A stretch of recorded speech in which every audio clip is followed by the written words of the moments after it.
Hello, people of the internet. I am Andres Perez, aka Kaiju Noir, and welcome to another episode of the Shuwatch podcast.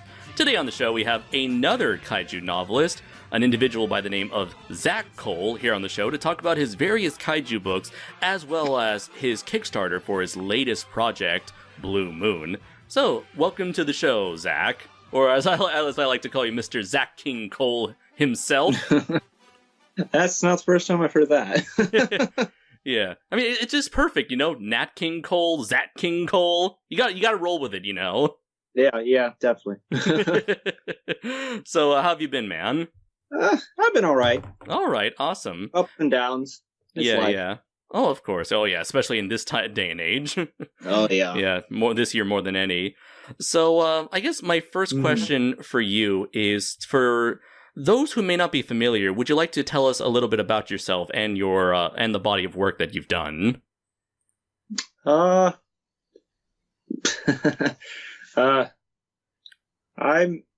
just a big kaiju fan, really. I've been doing kaiju stories for I don't know how long, since I was a kid. I did comics and I did stories, like wrote stories. I didn't really get into original stuff for a while. I think the first original creature I did was Marugra, which is gone through various different names and power sets. Mm-hmm. Yeah, I just like writing monsters. Cool. And so I guess I would like to ask, where did it all start? Like your love and your passion for kaiju or just giant monster media in general? Like, where did you get your start? Or how are you, how were you first exposed to giant monster media? Godzilla vs. Mothra, 1964. My sister brought it home from Blockbuster. And yeah, that's it. All right. Do you remember? I was like 2 years old. All right, that was going to be my next question. Yeah, how young were you when you were first exposed to Godzilla? All right. Yeah, and so how did you come to find the majority of the Godzilla films growing up? Blockbuster and Hollywood Video.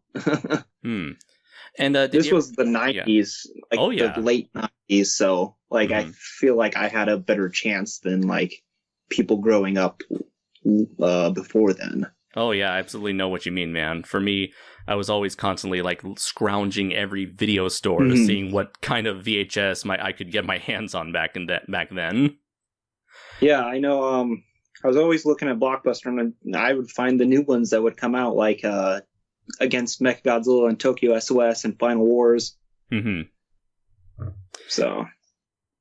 And what exactly, when do you think did you start collecting the movies, or just collecting any sort of Godzilla or kaiju memorabilia in general? Around 5 or so, maybe. Okay then. Because Trendmasters, I used to get those. Oh, I remember those. Yeah, we found those at Big Lots all the time. Those were the good old days, man. I see. And I actually have. I still have my old Trendmasters. Oh, cool! Yeah, so do I. I always remembered how different a lot of them would look like compared to the actual movies. Most of them were just completely jacked and just hopped up on steroids most of the time. Or Space Godzilla I have right here, where he's all blue. Oh yeah, I remember. Yeah, blue and blood red Space Godzilla, or wasn't it blue and yellow? He's got a bench. He's got it red and then fades out to yellow and then green and then into the blue. Oh yeah, that was strange. Yeah, that's mostly his abdomen area. Do you remember what the Trendmasters Megalon looked like? I never had a Megalon, but I've seen it, and it's pretty crazy. Oh, yeah. Probably the second craziest would probably be purple-chested Anguirus. Oh yeah. Yeah, I never had Anguirus. I know I had Godzilla. I eventually had a Batra. I had Mechagodzilla, Space Godzilla, Mothra. But I think I only got the first run they did, the King of the Monsters. Right. And I didn't really get any of the Godzilla Wars. Okay.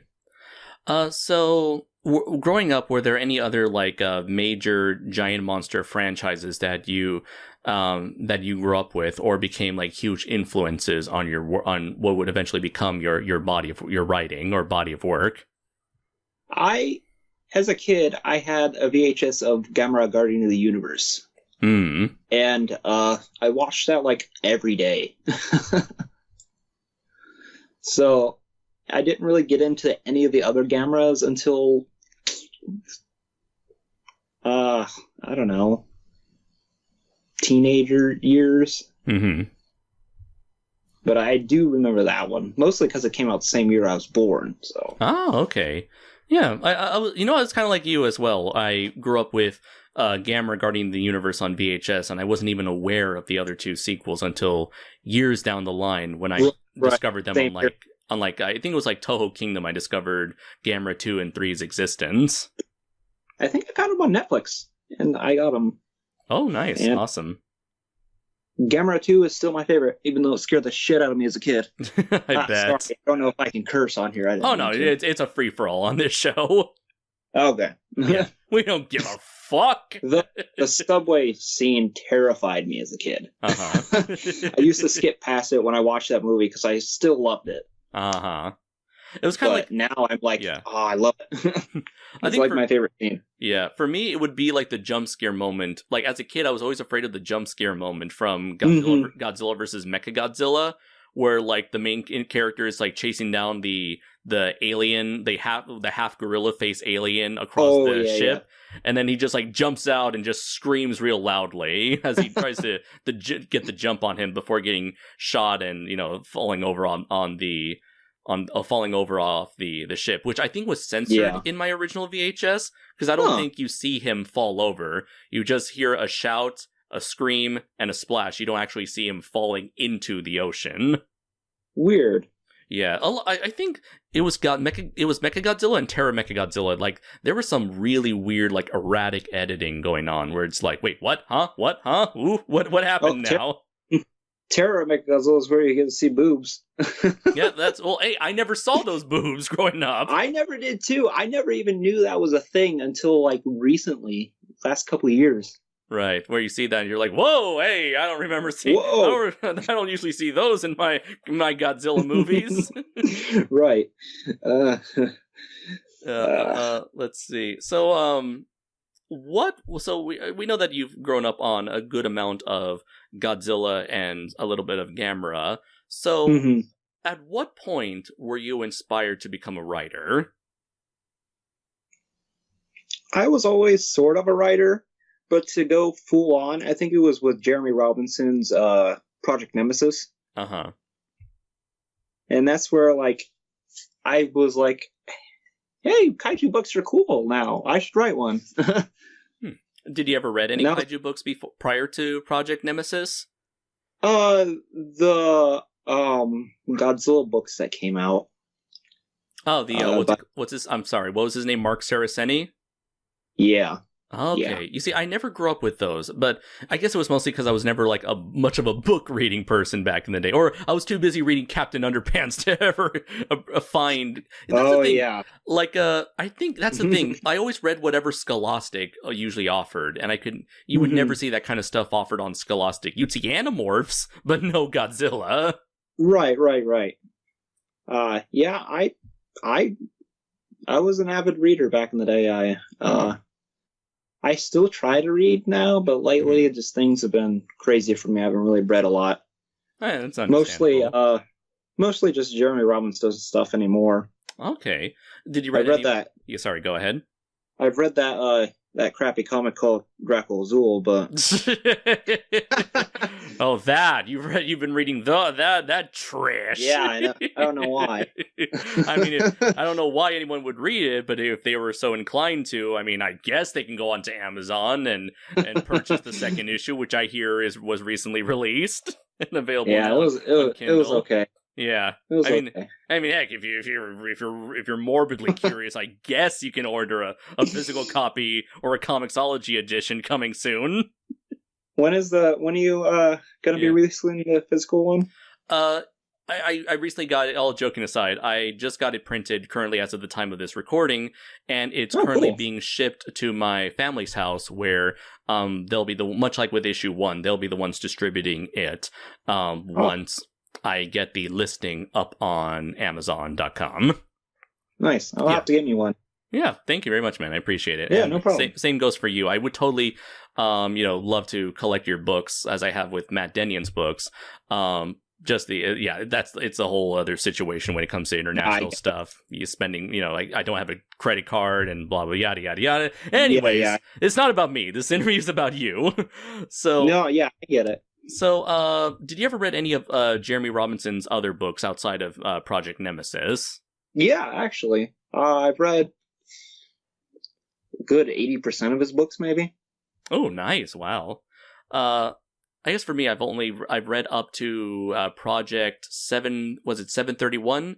I've read the first 3 novels. I through via Audible, and I have the audiobooks for the last 2 books in the Nemesis series. I've been meaning to get to them. Yeah, those are kind of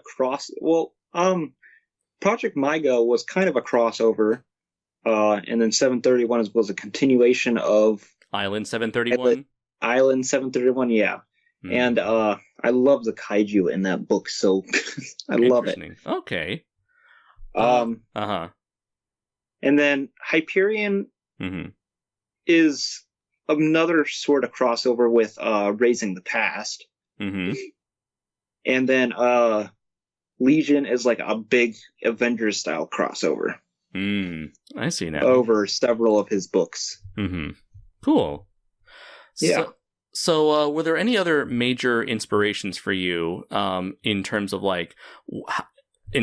major influences in terms of like your own writing, your own style of writing, or any influences that have had a major effect on your own style of writing outside of Jeremy Robinson's work, kaiju or not or otherwise? I don't know, honestly. I just like my first couple of books was me finding my footing, but I've been gaining my own writing style. Is like with anything, you gotta practice and see where it gets you. Okay. And so, correct me if I'm wrong, but Tsuchigomo was your first big project, a writing project? Yeah. All right. So, could you tell us a little bit about what Tsuchigomo was? It was just really me wanting to make my own story, and I had an idea, and I just went with it. Mm-hmm. And so, sorry, go ahead. Yeah, well, that's about it. I don't know what I'm saying. All right. And if you were to pitch us what Tsuchigomo is about, would you mind telling us? Giant spider coming from Area 51 and torturing a small town. A fictional small town next to Area 51. Nice. Awesome. So what was that, by the way, in any chance, inspired by, was a movie Tarantula? I don't know if I've actually seen that. Okay, then. I know there's a lot of movies like that, a lot of 50s movies with that similar premise of, a monster loose on a small town. I guess, Eight-Legged Freaks could have been a kind of inspiration. Oh, yeah, like one of those, what do you call it? Not what's the opposite of conscious? What's that unconscious? Word? Not unconscious. Was it, or unintentional, or, what's that word? It was on the tip of my tongue, where it's you didn't really think about it, but it happened anyways, sort of thing.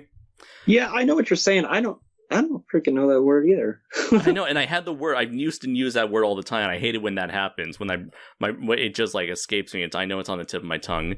But anyways, right. I guess after you made Tsuchigomo, which that was a novella, right? Yeah. Afterwards, you moved on to Blue Moon. Was that your next one? Yeah, actually, Kaiju Epoch was intended to be my next one. Mm-hmm. But I went with Blue Moon instead, which was originally supposed to be a graphic novel. Right. I wrote it first as a graphic novel. Me and my friend were going to do it, but then we just never did it, so I made it into a novella. Okay, then. And what was the process like when writing this novella of yours? Pretty much taking what I had for the script and writing out longer descriptions of things. I see.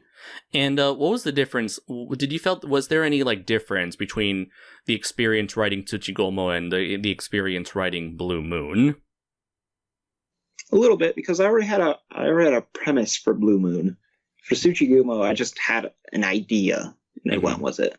So you were kind of like writing off the cuff with Tsuchigumo. Mm-hmm. Okay, whereas with Blue Moon you had a full on plan. Yeah. Okay, then. And so, delving into Blue Moon, so it's I understand the basic premise is sort of like taking a lot of supernatural Western monsters and cryptids like ghouls, vampires, werewolves, chupacabras, and putting them in this sort of like action-oriented setting with monsters some big monsters thrown in for good measure. So, what were some of the inspirations behind this story? Resident Evil and Underworld mostly. Mm-hmm. Oh, and Supernatural. I love Supernatural. Cool. And so, what were some of the inspirations or ideas behind the characters themselves? Believe it or not, Jeremy and Sasha came from a dream. Mm-hmm. Like, the whole idea started as a dream that I had one time. I don't even remember it anymore. It was just like the idea of a biker girl and a guy who can transform to a werewolf whenever he wants. Mm-hmm. Interesting. Okay. Because like usually whenever I have like crazy dreams like that, I would often forget them in a matter of seconds, moments after waking up. But that's great that you were able to hold on to that idea and actually make sense out of it. Sometimes I can, sometimes I can't. And so when developing your universe, what was the like? I noticed that you were taking very interesting directions when it came to setting up your mythology. Especially the way you handled the vampires and their relationship to the humans. What gave you that idea to depict them the way you did in the novel? Which I guess, without spoiling much, these vampires have been around far longer than human beings, actually, and are not actually related to human beings in any way. Well, the original vampires weren't connected to human beings. But the modern day vampires were, I'm assuming, humans converted into vampires. Yeah. Okay. But the OG vamps, they were not human at all. No. So, what led to that idea? I don't know if anything really led to it. It was just an idea I had while I was writing. Mm-hmm. Some stuff just comes to me, and I go with it. Okay. And I guess, was there any like particular writer's style that you were trying to not so much emulate, but you were taking inspiration from, or were you kind of crafting your own style all on your own? Like, in terms of like how you write the characters, how you write the story, and the whole first person narration deal. Well, most of that came from reading Jeremy's stuff. Okay, and I go ahead. Sorry. It was just a basis because I was starting out and I didn't really know what to do, and then I used that as a base. Okay then. And I'm assuming that the main character of Blue Moon is named Jeremy specifically after Jeremy Robinson. A little bit. I was just thinking of a name and I couldn't think of any names, so I used random names I found on Facebook. I do that a lot. All right then. So what have you already put in a character named Andres? Or actually, not? I think somewhere. Oh, okay. I was just joking there, but all right. Thank you. Actually, I think I used your actual name. Did I never tell you that? Oops. Nope, you never did. So I guess if you use my likeness, I better expect some royalties. No, I'm just kidding. No, it's not your likeness. I usually just attach a name to someone and... Sure. Although, like, I hope you just keep in mind what happened to Todd McFarlane, if you remember what happened to his Spawn book. He was No, I do not. he was naming characters off of his like friends and family left and right, and he had an Italian mobster character named Tony Twist, named after a hockey player, I believe, and the hockey player later sued him. Whoa. Yeah. So watch Well, out, I don't man. use anybody famous, so I think we'll be okay. All right. So, going over into your next book with Kaiju Epoch. Now, this was actually despite it being like a completely different kind of story compared to your like horror action thriller with Blue Moon. You managed to keep these wildly different genres in the same universe. Was that always planned from the beginning? No, actually. My friend suggested it, who's sort of a co-creator of this universe. Like, they were completely different at first, and then he suggested, hey, we should combine these. And I was like, that's actually a good idea. It's definitely very unique. I've never seen anyone try to combine the world of like human-sized monsters and giant-sized monsters together. Like you've never, I guess, outside of like maybe Frankenstein versus Baragon and Legendary Beast Wolfman versus Godzilla. Outside of those two examples, I don't think I've ever seen anyone try to combine the whole Universal monster-style monsters with Godzilla-style monsters. Yeah, which is why it was such a good idea, and it's very unique, and I like it a lot. Cool. So obviously Godzilla played a huge inspiration in sort of the creation of the story. Were there any other inspirations you took when it came to the Kaiju Epoch and its characters or world or anything like that?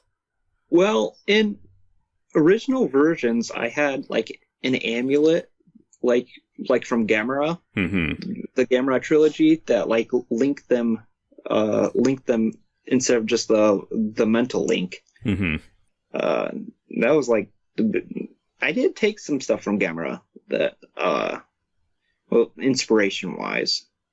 Okay, such as the main character Will's connection to the not the title monster, but the main monster Marugra. Yeah. Okay then, and what I'm very curious as to what I noticed you had like a very unique take with your main monster Marugra, where he's not really a monster, rather he's an alien, a tiny alien, in fact, smart, intelligent alien who mutates into a big giant monster, but still retains his intelligence. I've only really seen that just only once before with Girl the Smasher, if you're familiar with that webcomic. Oh, okay, yeah. I've not read anything on that guy yet, but I've seen him around. Okay, yeah, he's also like he's not so much like a monster, he's just like a very big, smart, sentient alien. And so, what gave you the idea to depict your main monster in this fashion? I don't know, because it wasn't always like that.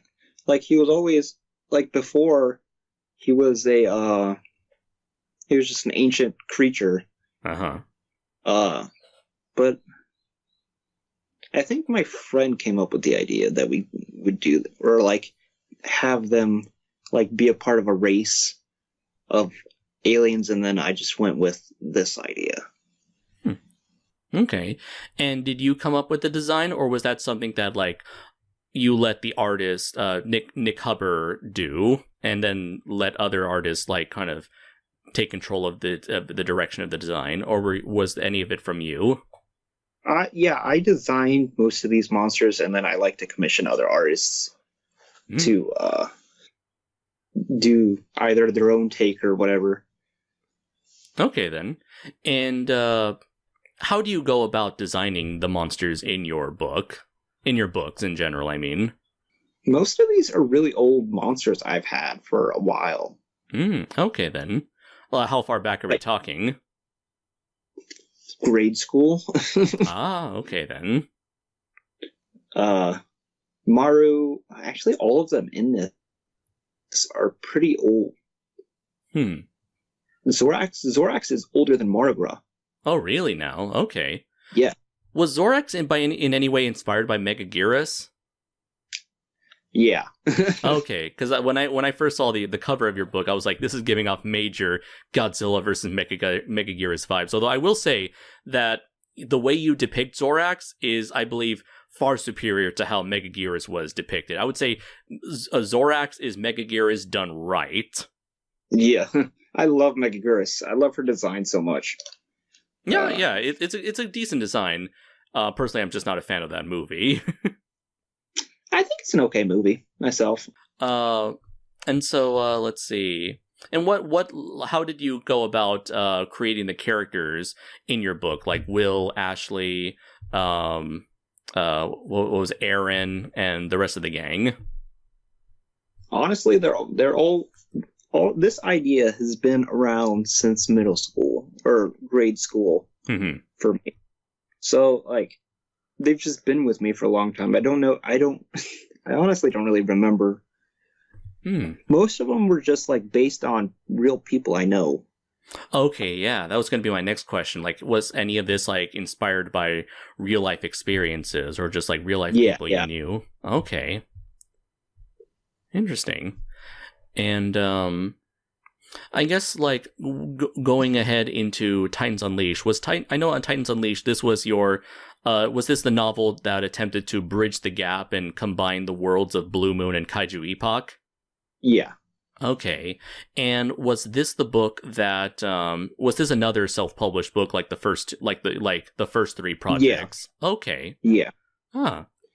And so I forgot to ask, who did the cover for the for Blue Moon?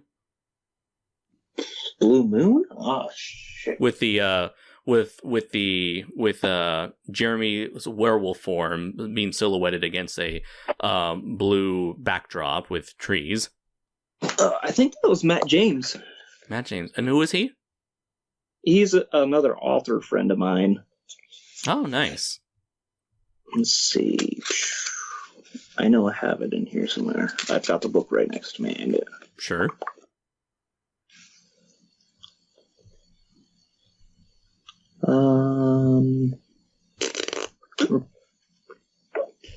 Pretty sure it's him though. Okay. And was he someone that you've collaborated with in the past? I mean, we talked about it, but not really. Okay then. And as for the next two books with Kaiju Epoch and Titans Unleashed, I know that you had Gorion do the posters for the covers for both of them.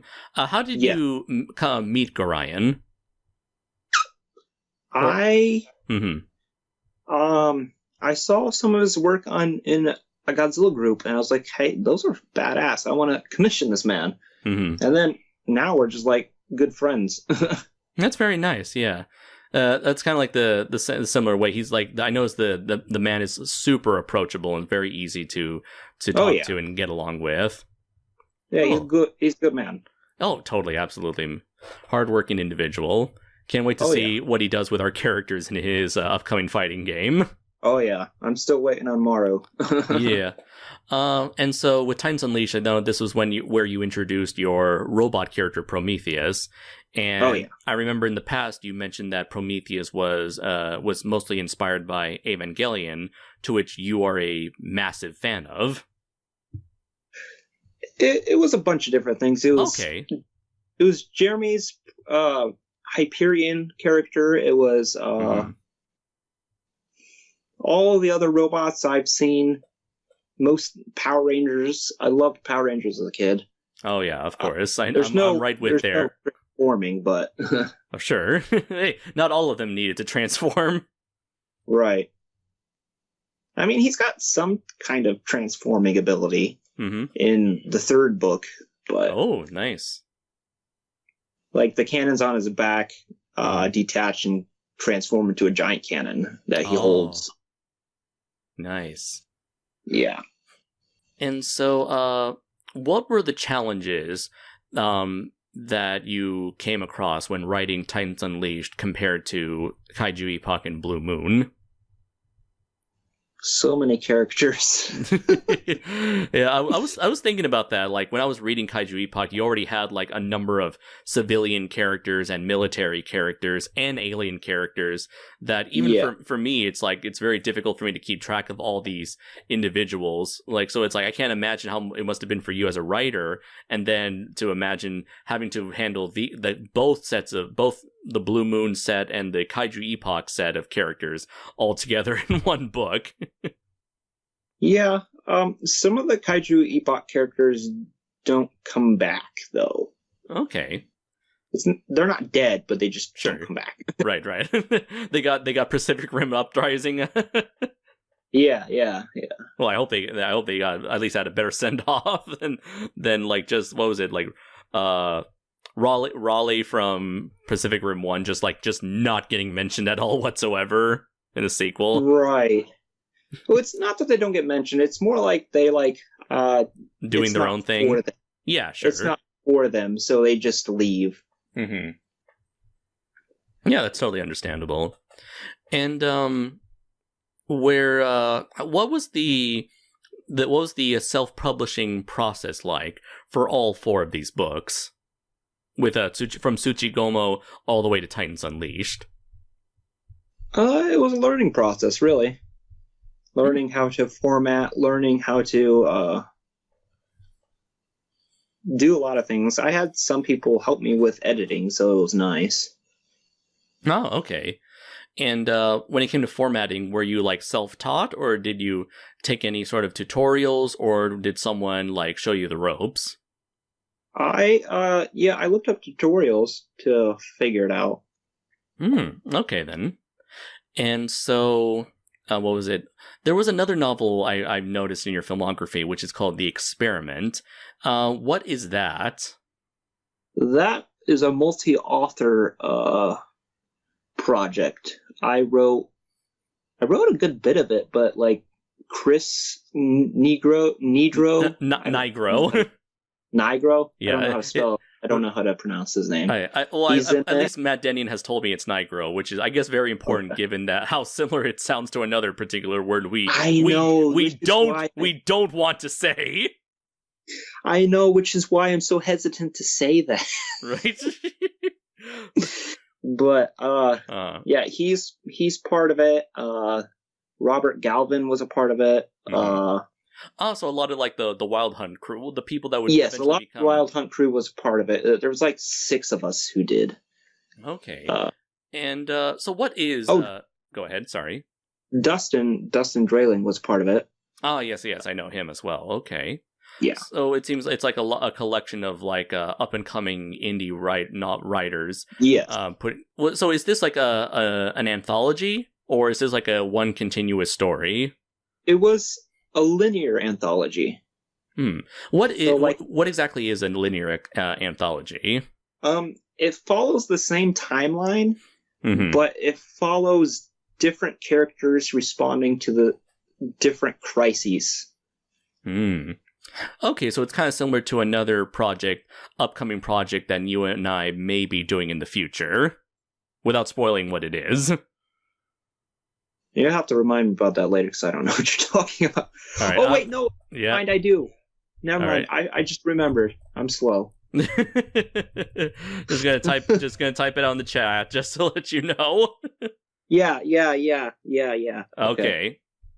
So essentially, it's like that. Yes, it is like that. All right then. All right. So it's one singular story that's being told from multiple perspectives, and each perspective is done by one dude. Yeah. Okay. And I forgot, was this part of Wild Hunt, published by Wild Hunt, or what? Like, yeah. Later? Okay. Yeah, it was. Oh, or was the book written before Wild Hunt was a thing and then was added to the collection? It was at the beginning of Wild Hunt. Right from the get-go. Okay. Yeah. So in that case, I guess we're sort of transitioning into the Wild Hunt portion of your bibliography. Yeah, maybe prior I must have said filmography. I apologize for that. That's what. Not more of a film person than a book person. I get it. So, going into like the Wild Hunt portion, how did you come to meet these individuals? How did you become a part of Wild Hunt Press? think I was already friends with Chris. Mostly met through the Godzilla community. Mm-hmm. And I think he was a fan of my books, and he just like, hey, you want to join? I was like, yeah, sure, why not? Awesome. And Yeah. did you learn about formatting books and all that stuff through your experiences at Wild Hunt, or was this prior to joining them? Oh, it was prior. I do their paperback formatting now. Right. I remember you were helping out. Wait, I think you worked on Will's book, right? God's Wrath? Yes, I did. Oh, awesome. Okay. Nice. And I just did Mark Denion's The References recently. Right. Yeah. And I guess speaking of Mark Denion, I know you're good friends with his brother Matthew Denion, and he is a mutual friend of ours. Oh, I guess both. Of course, their brothers are both of the Denion bros are friends of ours. But it was through Matt Denion. I don't think I know Matt. I don't know Mark too well, really. I don't think I've really interacted with him. Okay, well, yeah, it's the same with me. I definitely communicate more with Matt Denion than Mark Denion, but I know Mark Denion is a good guy. I'm sure. But it's definitely through Matt Denion that I came to befriend you and Chris Nigro, and that's how I met it was through Matt that I met all of you guys. And so I think it was through Matt that I met Chris. Oh, okay. So you met Matt Denion first, before any of the other writers in the community. I think it's coming back to me. I think it was Kaiju versus Cancer that I met Chris. Ah, okay. And I guess for those who don't know, Kaiju versus Cancer is the Attack of the Kaiju. Attack of the Kaiju. Okay, it was Matt Denion. It was the anthology, Kaiju anthology that Matt Denion headed. Yes. All right, and so how did you meet? How did you come to know Matt Denion and become a part of Attack of the Kaiju? I think he was a fan of my books first, and he friended me, and we just talked a little bit, and then he asked if I want to join or something like that. It's been a long time. I don't really remember. All right. Did you knew about his books prior to talking to him? No, actually. Oh, okay. Of course. So you ended up joining becoming a part of the Attack the Kaiju Volume 1 book. And what was the story that you wrote for this anthology? The Four Horsemen. Ooh, okay. And what kind of story was that? Post-apocalyptic kaiju story. Mm-hmm. Anything else about the book that you wanted to tell us about, or like, was there any sort of was this based on any stories you had prior to writing it, or not really? It was just an idea I came up with a whim. Okay. For this, and it turned out pretty good. Are the Four Horsemen like each monsters of their themselves? Yeah. Mostly they're just creatures that crashed into the planet, and that's what they were named after. And some of them actually resemble their horsemen. Like, was it Pestilence is like this rotting, decaying creature. Mm-hmm. And I think War has a scythe hand. Mm-hmm. It's been a while. I have their designs around here somewhere. I just don't know where. Okay. And so, it was through Matt Denion that you came to befriend Chris Nigro, and it was through Chris Nigro that you ended up becoming a part of Wild Hunt Press, which was his own indie publishing company. So, so far, like out beyond the experiment linear anthology, the one book that you've written for Wild Hunt Press, or under the Wild Hunt Press banner, was The Titan's Children? Mm-hmm. Yeah. Okay. And to date, The Titan's Children is your latest book, right? Yeah, so far. I've got a bunch in bunch others, like 3 or 4 others submitted to him. Oh, okay. Like stories or novels? Well, there's the 4th Jeremy Walker book. Okay. There's a sequel to Tsuchigomo. Ooh, okay. There is The Legion, which is a novella. So is Chimera. Okay. Chimera is the sequel to Tsuchi. Yeah. Awesome. So it sounds like you're just constantly writing all the time then, with all these new projects. It's been a slow go lately, but right now I'm writing my last novel. And what would that be? The wrap up to the Jeremy Walker universe. Okay. So it'll be novel universe. Right. The novel universe. Right. So that this is going to be like a 5-book series, including Blue Moon and Kaiju Epoch. Yeah, it was originally going to be 7. 7 books. Okay. So what made you want to condense it down to 5? Mostly because I wanted to move on to comic book. All right, then. We'll definitely get to the comic book real soon. Yeah. I'm just curious, what was the experience like writing and publishing The Titan's Children, as opposed to going at it solo with the first 4 books, from Tsuchigomo to Titans Unleashed? It wasn't much different because I had everything done for it already. Because I was going to self-publish it before I decided to go with Wild Hunt. Oh, okay. So, it really wasn't any different. Okay.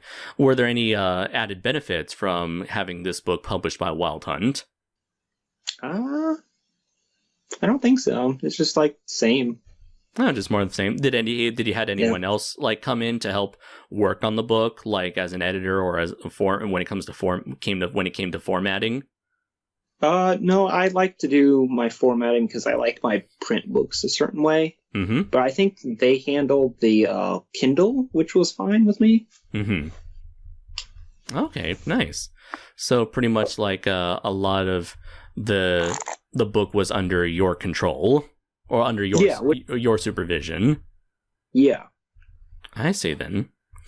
And so, so you also did the majority of the editing yourself then?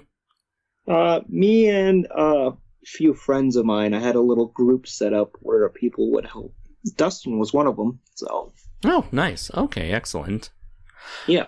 So in that case, what sort of direction did you take with the Titans Children that was different from Titans Unleashed?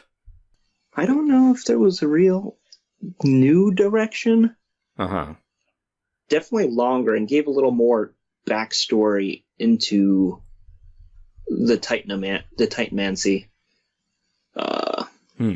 So were the Titans like also featured in Titans Unleashed, your technically second Jeremy Walker book? Yeah. The Titans were the remaining Titans were the main focus of that book. Okay, so judging by the title of the Titans Children, we're dealing with a new breed of Titans then with this one, with the currently the last book. Yeah. Okay. And what sort of directions have you taken your characters in between these 2 crossover books? Well, Jeremy has been thrust into a leadership position, which is not... Well, he's kind of shown it before, being in charge of the group. But in Titan's Children, he was, like, lower in the command, and then he's been thrust upwards to the top of the command. Ah, okay. By the Titan's Children, so... And so... And what would become of Will then? Will, he's like mostly the link with the kaiju side of things. Ah, all right. And he's also the pilot of Prometheus, right? Oh yeah, he's also the pilot of Prometheus. Duh. Yeah, so he's. I forgot because I changed stuff around. So I'm assuming like Will kind of goes into battle, whereas Jeremy leads from HQ. Yeah, mostly how I have it is like Jeremy and Co. handle the ground forces of things. And Will and Maru handle the monsters. Yeah, they take care of the big boys. Yeah. All right. Because I find it very interesting and also very curious as to how you managed to balance these two sides of I guess these two sides of the conflict. Because I've seen several examples when it comes to giant monster fiction, or you would often have like the human characters kind of be pushed aside and sort of like are powerless and do nothing but watch the giant monsters do their thing. Or in other cases, they would have the humans do something that would end up aiding the monsters big time by the climax. Yeah. So here you managed to have ground troops and the bigger troops taking care of enemies big and small. Then. Yeah. All right then. And so what is to come for the Jeremy Walker series with the last two books? Oh, I forgot. Was it one more book, or After Titan's Children, or two more? Two more.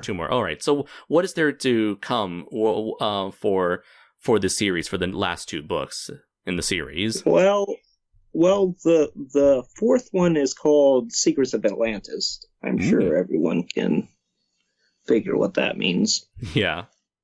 And then the last one is a crossover between all of my characters that I've created in my books. So from Kaiju Epoch to Jeremy Walker to Tsuchigomo? Yes. Ah, okay. To the characters in the Legion. Ah, okay, yeah. All right, your next book then. Yeah. Cool. So you're also gonna pull off a Jeremy Walker with Project Legion. Yeah, Jeremy Robinson. Yeah. Nice.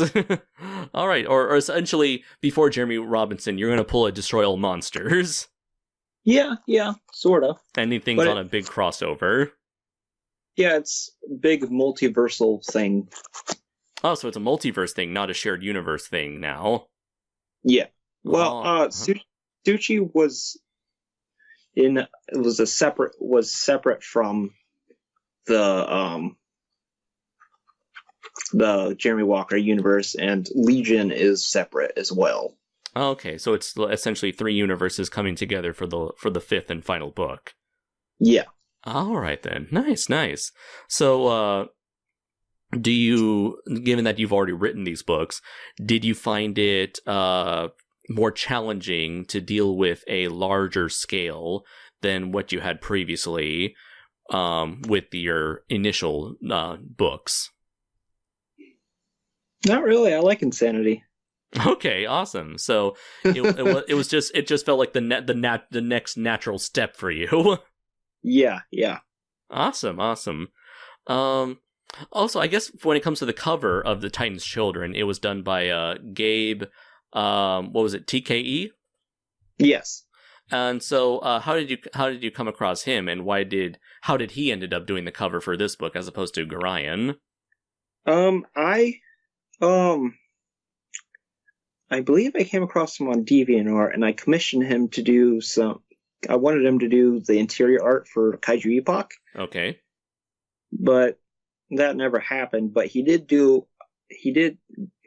a picture of a drawing of Marugra, and I've commissioned him a few more times to do some interior, like one interior piece for each book.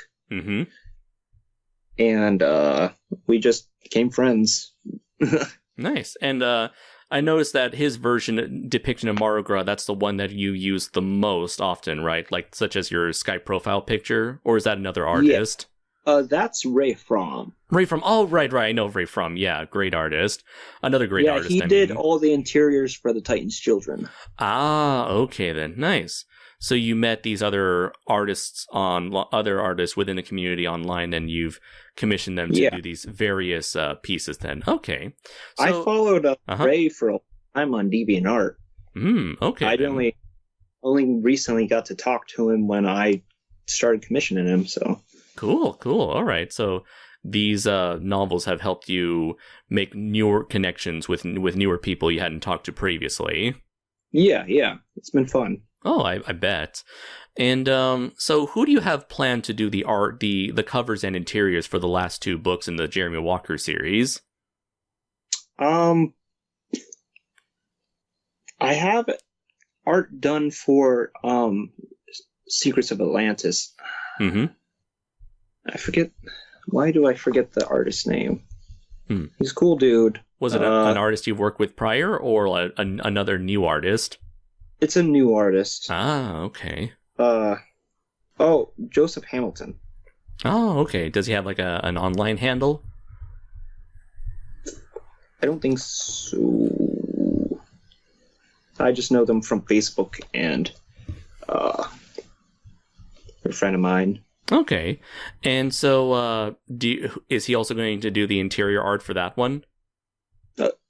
I don't have a cover artist for that yet, but he's doing the interior art. Oh, he's doing the interior art for Secrets of Atlantis, then? I think we'll probably have Eldon do okay. cover Nice. art. Yeah. And so... for the final book, I was thinking about getting Eldon to do interior art as well. Okay. Do you have anyone in mind to do the cover art for the final book? Not really. All right, then. So, I guess transitioning over into your next venture in your writing career, that being the Blue Moon comic adaptation. So I remember you mentioned it to me that you initially wanted to write. You initially wrote Blue Moon as a comic, but due to certain circumstances, you had to switch over to a novel format or novella formatting. What led you to want to go back to that original vision for this story? It just felt like a natural thing to do, really. Okay. I've learned a lot when writing, especially comic books, because I'm looking back now, I had no idea what I was doing when I wrote that. Right. But with recent events, I've learned how to do that, and I've always loved art. So excellent. Did you ever had any favorite comic books growing up that you would always read? I always read the Dark Horse Godzilla comics. Oh, nice. I wish I grew up on those, but unfortunately, like, my first reading of them were like those the 2 black and white trade paperback volumes. Yeah, that's what I got. Okay, yeah. I never got them when they were new upon release, like when they were in full color. You know what? Well, I didn't get them. I got them from the Bookmobile, of all things. What is the Bookmobile? It's the thing that came to our school. It was like a big bus full of books, and you could order books that you could get, and I did that. And and sometimes I'd get them from the library or something like that. Is that kind of like the Scholastic Book Fair? I'm not sure. Did you ever have any Scholastic Book Fairs growing up? Yeah, I had a few in there. Okay, then. And were there any other comics that you would read that you've read in growing up or even currently? Not really. I wasn't really into superheroes. So I never really read superhero comics. Besides Ben 10, I love Ben 10. Okay. And so I know that you've had planned to have Eldon do the art for the interiors, and I'm assuming you met Eldon through your experiences working with Wild Hunt Press. Actually, I think I knew him before that, and I'm the one who introduced him into Wild Hunt. Okay. So how did you first come to meet him? Gosh, I don't even remember that. It's been a while. I think it might have been his Nemesis art. Oh, really? Okay. I don't think I've seen his Nemesis art. He did a 3D model for Nemesis. Ooh, nice. To go into one of the book into one of the fan art sections of the books. Uh-huh. And I believe that's where I started talking to him. Oh, wow, okay. Let's see here. Huh. Just wondering, going to be sending a link to you currently right now over Skype. Just wondering if this was it. Yes, that's it. Oh, wow, okay. I can definitely see how this guy certainly made quite a first impression on you. Yeah. And then, it might have been... Yeah, it was that, and then his Nemesis meets Godzilla picture right here. Yep, that's the one. That's the one that's in, was it Project Mygo? Might have been. Okay, cool. It's very interesting to see, like, looking at Eldon's depiction of Nemesis, it's very interesting to see, like, a version of Nemesis where he kind of goes a bit in his own direction as opposed to kind of copying, like, solely based off of, like, Matt Frank's art, which, like, I think most depictions of Nemesis tend to base themselves after. Here I can tell he's putting his own little stamp on the design. Yeah, I do like Dope Pope's version, too. Oh, yeah, he's another great 3D artist. Yeah. All right, and so what made you want to approach him to do the art for this comic, for this Blue Moon comic? I'm not sure. I just like, he's got a paint style that I kind of like. Mm-hmm. Like, I did originally want to go for an anime style, but, like, I couldn't really find anybody. Huh, okay then. Let's see. I guess if you ever want to go with an anime style, my biggest recommendation would always be Denny Roth. Yeah, but his is more 90s anime. No offense to Denny. I love it. He's a cool guy, but like that's not my favorite style. Really? What kind of anime style are you usually into? I think like new age style, like the softer, rounder, lighter colored versions. Yeah, a little bit. Like Tokyo Ghoul, I love Tokyo Ghoul style. Okay, yeah.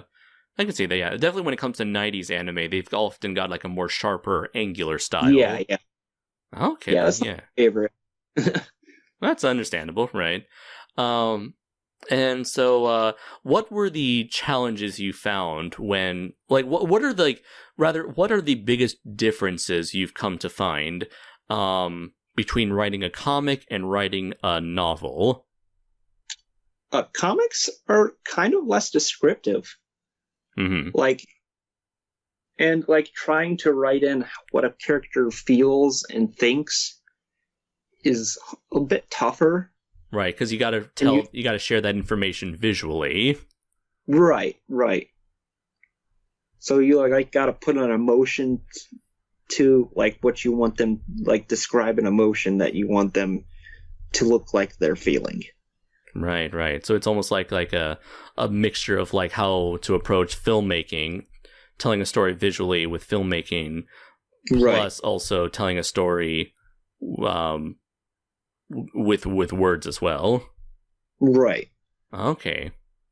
And so did you find the transition frustrating at first, or was it something that you found yourself adapting to relatively easily?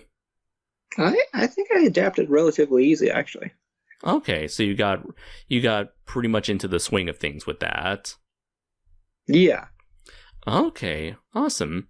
And so I understand like you currently hosting a Kickstarter as of the time of this interview. And so what were the I understand, I'm assuming that this was like there was a financial reason as to why you decided to go with Kickstarter. Did you look at any other Kickstarter projects prior to making your own for inspiration in terms of like how to organize a Kickstarter campaign? No, I probably should have though. Okay then. Well, yeah. I just kind of rushed into it. I don't know what I was thinking. I should have paid more attention to things. I see then. And so, with the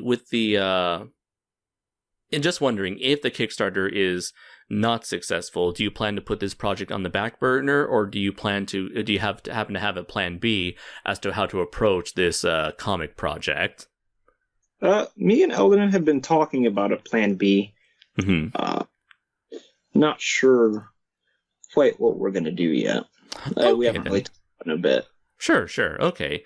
But in any case, I really, I was definitely a big fan of Blue Moon. And I would love to see, I'm a big fan of Blue Moon. I loved Eldon's work, and I would like to see what happens, how he approaches those things, how he would approach your story and help bring it to life in a visual medium. Honestly, he's surprised me with some of the stuff he's coming up with. Him and his team. It's not just him. He's got a team called Lunga. Yeah. And gosh, some of the stuff that came out of it so far is like, oh my gosh, this is amazing. Oh yeah. I mean, you've been sharing the concept art everywhere, and it's like, wow, this is pretty much spot on to what I was imagining in my head. Some of it was like, it's even better than what I was imagining. I would without giving spoilers, there is a particular monster by the end of the book that I won't give away. I can't wait to see how they depict that creature. Wait, I haven't even seen that yet. Right. I believe I know who you're talking about. Yeah. And so, when it comes to the... Oh yeah, I forgot. Like before I ask that question. So the comic series, are you how many issues are you planning on making? Are you planning to release it as multiple issues or as like one big graphic novel? So far we have 6 issues planned. Mm-hmm. I would love by the end of it all to do like a collected edition with a bunch of all the art and everything in it. Right. That would be fun. And how do you plan on releasing this book? Or this comic, rather? Amazon. Okay. Will this be under the Wild Hunt Press banner, or will this be a self-published project? It'll be self-published. All right, then. And so, I would say, like, if you do plan to go, if you plan on getting it printed, if you plan on giving it a physical release, I would not recommend having Kindle do the printing process because they are ridiculously unreliable to work with. Like Kindle can definitely do print on demand stuff when it comes to novels and novellas, but definitely not when it comes to comics. I'm just wondering, have you already chosen do you plan on having your book printed by a third-party website? Well, you recommended that one to me. Oh yeah, Comics Wellspring. I was going to use that for like the initial run from all the backers. Right. After that, I wasn't sure. Okay, because I guess as someone who has relied on Comics Wellspring and have been able to take that product and sell that on Amazon, I would definitely say I don't see anything wrong with relying on Comics Wellspring to take care of all printing going forward. How do you exactly handle that? Do you just like order a bunch and then send them out when someone orders one? Exactly, yes. So when somebody orders one copy, when someone orders a copy off of Amazon, then I were to have my family send it to them. Okay. Yeah. There is one caveat, though. So Amazon will not sell your books unless you happen to have an ISBN number and barcode. So I would recommend you register for an ISBN number and barcode, which I can show you the exact same website that Chris Nigro shared with me. Once you register your comic, you don't have to, you can since you're planning on making 6 comics, you would need 6 ISBN numbers with 6 different barcodes. So once you get that, and you can slap it on the back of your comic, and then when you make a listing on Amazon for the physical copies of your comic, they'll ask you for the ISBN number, you insert it, and they're like, okay, it's now an official product that we're selling. Huh. Yeah, because unlike Kindle like just generates an ISBN number for you automatically. Right. Yeah, but if you're not using Kindle, you got to do that stuff on your own. So that was a big challenge I had to learn the hard way. I ended up printing a bunch of copies of Draco Zool, only to realize I can't actually sell any of them because I don't have a barcode. So I ended up making another batch, printing another batch of comics. Well, crud. Yeah, but hey, at least I got extra inventory when I go to future conventions. Yeah, there you go. If we ever get any future conventions at all, at the rate we're going. It'll just be 3 years from now. It's okay. Yeah. 1 eternity later. Yeah, seriously. Let's see. So, my next question would be, what has the overall reception to your entire body of work been like, and what have been some of like the highlights in your career as a writer in terms of the reception?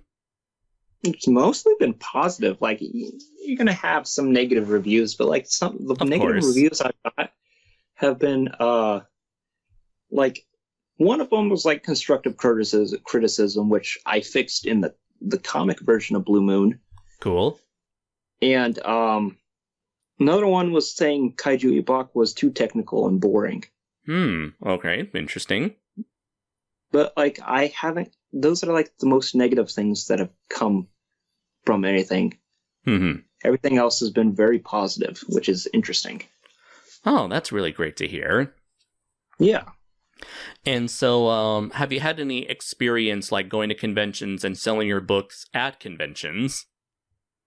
No, the first convention I ever went to was G-Fest last year.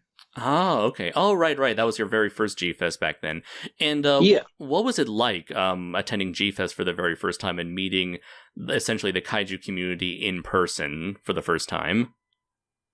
It was overwhelming. And in what way? Like, in a good way. It was nice. It was really cool. But there's like so many people. I'm not a people. Yeah, and I'm assuming the small crowded hotel didn't help things either. No, not at all. Yeah. But it was awesome though. It was really awesome. I'm very glad you had a great first time experience, and hopefully with the new if if everything goes right and we have a new G-Fest next year, we're definitely going to have a larger hotel next time around. Yeah, we'll have to see if I can come again. Awesome. Do you think you would like to become a vendor within the artist alley or the dealer's room next time, selling copies of your comics and books? Chris and I were talking about getting a booth for Wild Hunt. Oh, okay. Yeah, nice. We were going to do it this year, but then everything got canceled. I don't think he got a slot in. But we tried at least. Right. So maybe you'll carry over those plans into next year potentially. Yeah, or whenever I next get to come. I don't know if it'll be next year or if it'll be year after that or whatever. All right. And are there any other conventions you would like to attend in the future, whether as a vendor or as just a guest, a regular attendee, I mean? Well, there's one here in Ohio, actually. It's called Wizard World. Ooh, okay. Yeah, I've heard of that. I thought about...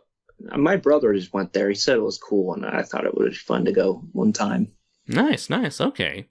I forgot. When you went to G-Fest, did you ever met any fans of your books in person? No. Ah, okay then. I don't think I'm very well known. All right. Or did you at least ever met anybody that you introduced your books to at G-Fest? Like, oh, hey, I'm Zach Cole. I write novels. There was a few people that, Raphael Cornelli was a fan of mine. Nice. If he's the creator of Daikaiju Yuki. Oh, yeah, I've heard of that before.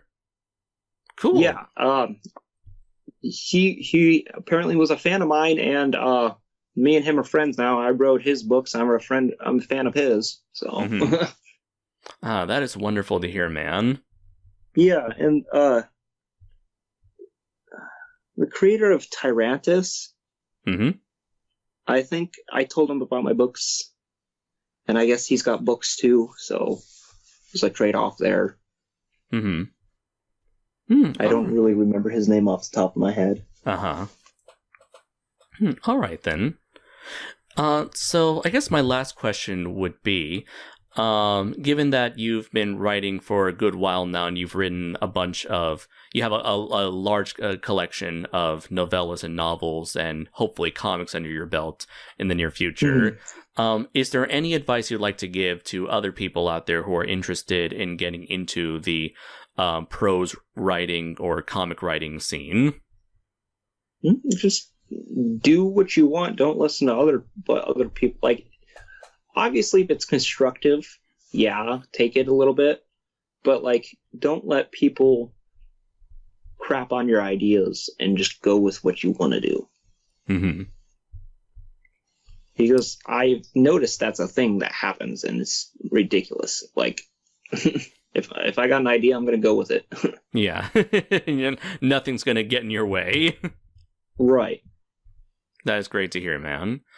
All right. So, I guess it's about time to start wrapping things up. So thank you very much, Zach, so much for being a part of this.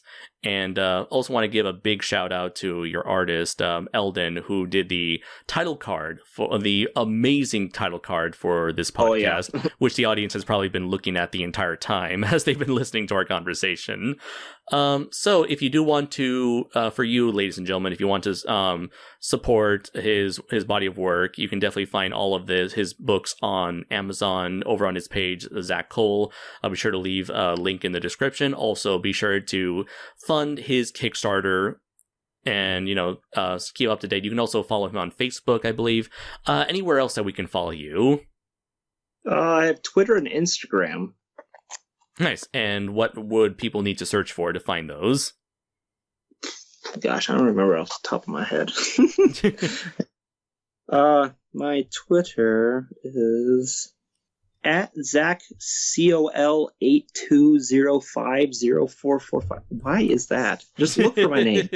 All right. And as for Zach Cole on Instagram, I searched it up for you. You can look him up at CritterZach1.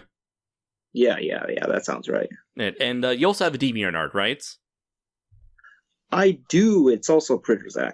Okay, awesome. And anywhere else we can go to for people who want to find more Blue Moon, Marugra, Jeremy Robinson related work? I think that's about it. All right. Are you sure there's not a particular video game that Marugra might be appearing in? Oh, there's also Daikaiju. Wait, what is it? Daikaiju Daikasen versus. But yeah. And there's also the card game. Oh, yes. Card thing he did that I have Marugra and Zorax in. Nice, awesome. So, you can find him on DeviantArt, on Facebook. His Facebook page is, Zach Cole, artist/author? I believe so, yes. Yeah, so you can find him on Facebook, follow him on DeviantArt, on Instagram, on Twitter, find his work on Amazon, find his Kickstarter. All of the links will be in the description below. So, any last words before we head out, man? I'm tired. As am I. So thank you very much, everybody, ladies and gentlemen. I hope you get the chance to check out Mr. Zach King Cole's work whenever you can.